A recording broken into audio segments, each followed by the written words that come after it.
The ceramic cup tumbled from my suddenly nerveless grip, hitting the kitchen towel with a loud, violent explosion that seemed to steal the air from the room. But those few, anguished words Thomas spoke, drenched in an unbearable grief, sliced through the deceptive peace of the morning far more effectively than the broken crockery. I turned around slowly, my pulse instantly accelerating with dread. Thomas stood framed in the doorway, his silhouette dark against the light. His complexion was ashen, his eyes bloodshot and shadowed, looking impossibly old. His voice, when he spoke, was a ragged whisper that completely broke the morning silence. This wasn't fury, though this was utter devastation. "Thomas," I breathed, moving toward him. "What in God's name is wrong?" He didn't answer immediately. He just shook his head, dragging his fingers roughly through his hair, a gesture so identically David's that a hollow, aching pain flooded my chest, an instantaneous and unwelcome memory of my late husband. For an instant, I wasn't looking at my son, but at David, wrestling with a burden he couldn't share. Thomas collapsed into a chair, forearms braced on his thighs, his body language conveying complete defeat. I tried to push it aside, "Mom." I tried to just keep moving forward like everyone says, but I can't live with this pretense anymore. It's killing me. I moved closer, placing a cautious hand on his shaking shoulder. "Push what aside? Tell me everything." He lifted his gaze then, and in the sheer, unfiltered vulnerability of his eyes, I finally recognized the boy who had once filled this house with unbridled, careless laughter. "I found a letter," he said quietly, the words almost a confession. "From Dad?" My breath hitched, tasting like dust. "What?" He withdrew a folded, age-yellowed envelope from his coat pocket. The paper was clearly old, brittle at the edges. I uncovered it deep in the workshop, hidden behind the old shelving. "It's addressed to you." My knees suddenly felt weak, threatening to give out. After the memorial, I had sorted through every single corner of that workshop, boxes, photographs, every fragment of our shared past. I had found nothing like this. "How long have you kept this from me?" I asked, my voice barely maintaining a fragile composure. "7 days," he whispered, his voice fractured. "I wasn't sure I should give it to you. I wasn't convinced you were ready to see it." For a prolonged, agonizing moment, neither of us spoke. The only sound was the refrigerator's quiet, mechanical hum, which seemed to fill the void like a distant, anxious heartbeat. "Why are you showing me now, Thomas?" I finally managed, the question scraping my throat raw. He met my eyes directly, his own filled with a painful clarity. "Because I'm not ready either. But I believe this letter might be the only bridge left that can help us finally start to heal." From his silence, my fingers trembled as I accepted the heavy relic. The handwriting was instantly recognizable, David's precise, angular script. The name Margaret, written in dark blue ink, seemed to pulse on the paper, the letters almost vibrating with emotion. I hadn't seen my name written with such intimate tenderness in years. The world surrounding me dissolved. The insistent tick of the wall clock was the only anchor. Thomas watched me with silent, profound concern. "I can't open it right now," I whispered, the paper feeling scorching hot in my hand. He simply nodded, his understanding a small comfort. "Then we'll read it together when you're truly ready." Ready. The word hung suspended between us, massive and impossible to define. That afternoon, I was paralyzed. Every single corner of the house echoed with David's presence, the faint scuff mark on the wall. From the last time we rearranged the sofa, the faded coffee ring near the faucet, and now, this letter resting in my lap. I was seated in his old armchair by the window, the envelope a locked secret capable of transforming everything I thought I knew. By evening, the horizon had dissolved into a bruised, burning orange. Thomas appeared in the doorway again, visibly calmer now, the decision made. "Do you want me present while you read it?" he asked gently. I nodded, yes. We sat shoulder to shoulder, close enough for me to draw strength from his presence. My hands shook as I finally tore the brittle envelope seal.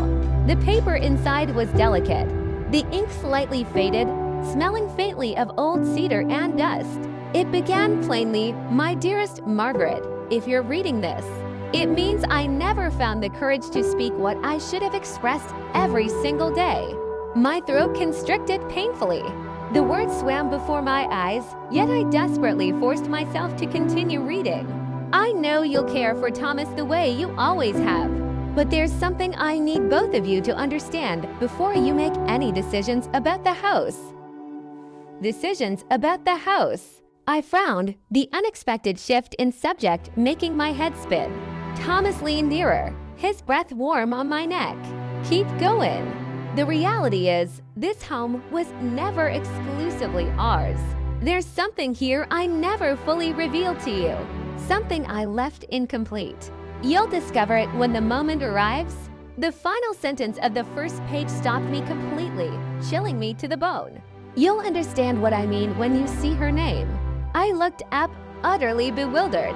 Her name. Thomas blinked, his brow furrowed. Whose name? I quickly flipped the page over, desperately seeking continuity.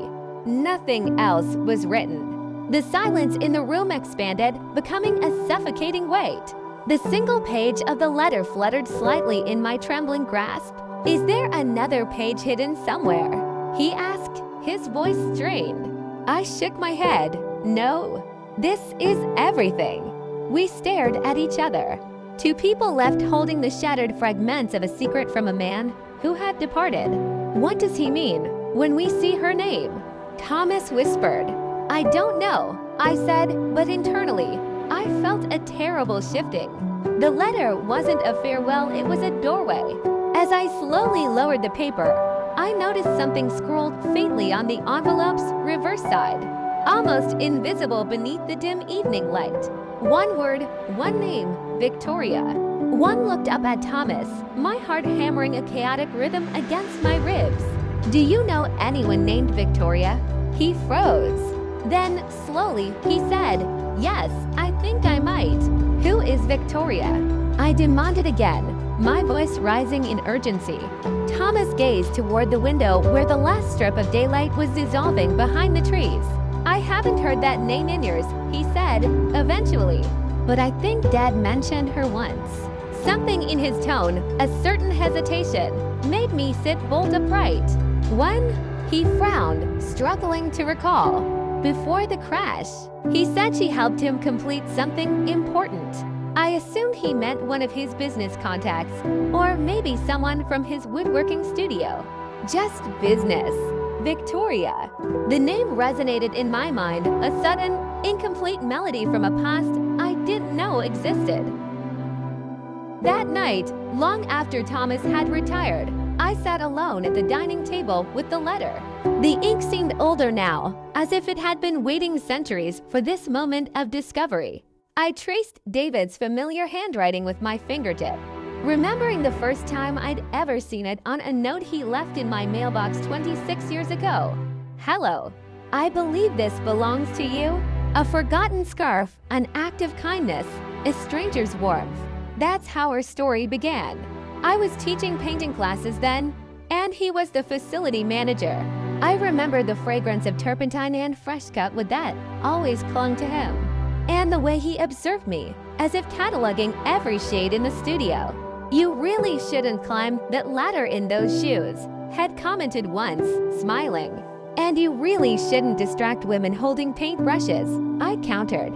We shared that uncomplicated, natural laughter, the kind that builds a foundation before you even realize you're constructing a life. Yours flowed like a rushing river. We built our home, raised Thomas, shared tranquil mornings and chaotic evenings. But love had a peculiar way of transforming it, didn't vanish.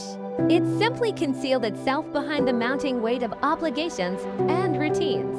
After David's terminal diagnosis, the laughter faded to silence. Our conversations became cold inventories, appointments, prescriptions, finances. Then, one devastating morning, he stopped responding to my questions altogether.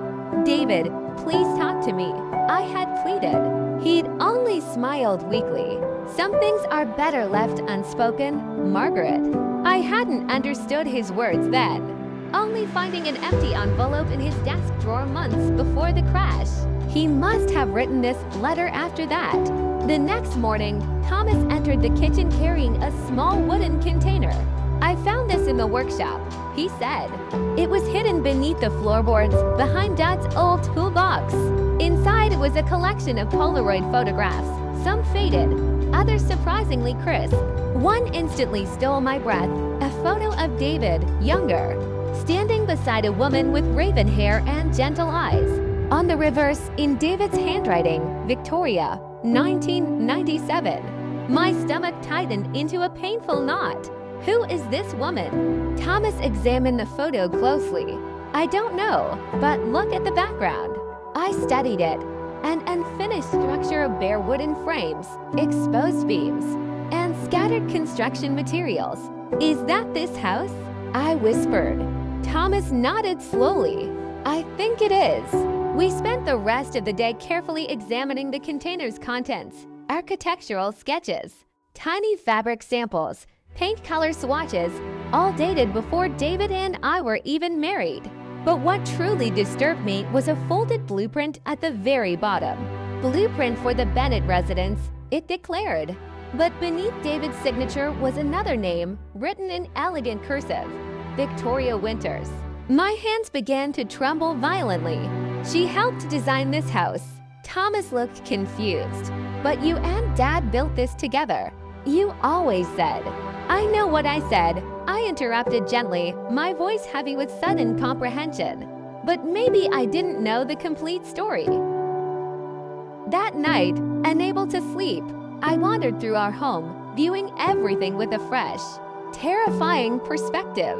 The arched entryway I had always adored, the bay window in the living room, the built-in bookshelves David claimed he'd improvised. Were these her ideas? Her vision? I felt like a guest in my own existence. The following morning brought another discovery: a small steel lockbox, cleverly tucked beneath the workshop floorboards. Inside was a collection of unsent letters, all addressed to Victoria. I read them one by one, my heart fracturing with each word. "Dear Victoria, I wish I could explain why I never completed what I promised. You deserved better than my silence. Dear Victoria, every time I look at this house, I see your dreams built into the walls. I'm sorry I couldn't finish them the way you imagined. Dear Victoria, I found someone who makes me believe in second chances, but I'll never forget what you gave me first." The final letter was different. It was sealed, addressed to Thomas, and dated 1 week before David's passing.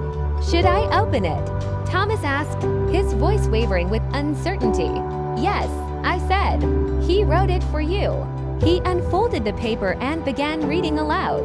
His voice broke halfway through, thick with tears. "Son, if I'm not here when you mature into the man I hoped you'd become, remember this: strength isn't silence. I made that mistake for too long. Speak when you love. Speak when you're frightened. And if you ever feel lost, take care of her for me." He stopped, tears tracking pots down his face.